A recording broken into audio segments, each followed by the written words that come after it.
အသက်84နှစ်အရွယ်ရှိကမ္ဘာဟဲဗီဝိတ်ချန်ပီယံ3ကြိမ်ဆုရှင်မိုဟာမက်အလီဟာအမေရိကန်ပြည်ထောင်စုအရီဇိုးနားပြည်နယ်ဖီနစ်ဆေးရုံမှာဒီကနေ့မှကွယ်လွန်သွားပြီလို့သိရပါတယ်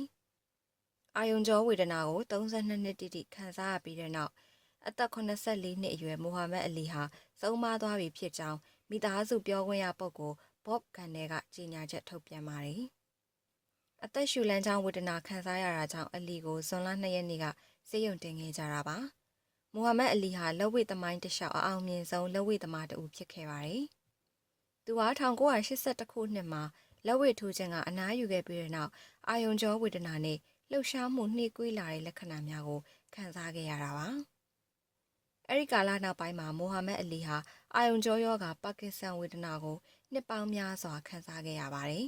။ကက်ဆီယပ်ကလေးလို့လူသိများတဲ့အလီဟာအစ္စလမ်ဘာသာဝင်တဦးဖြစ်ပြီးအသက်12နှစ်အရွယ်ကစတင်ကလက်ဝှေ့လောကကိုဝင်ရောက်ခဲ့သူဖြစ်ပါတယ်။1964ခုနှစ်အသက်22နှစ်အရွယ်မှာတော့ကမ္ဘာဟဲဗီဝိတ်ချန်ပီယံဖြစ်လာခဲ့ပါတယ်။ဒါ့အပြင်ဟဲဗီဝိတ်ချန်ပီယံကပတ်ကို1984ခုနှစ်နဲ့1988ခုနှစ်များမှာလည်းဘိုးဆွဲခဲ့သူဖြစ်တယ်လို့သိရပါတယ်ရှင်။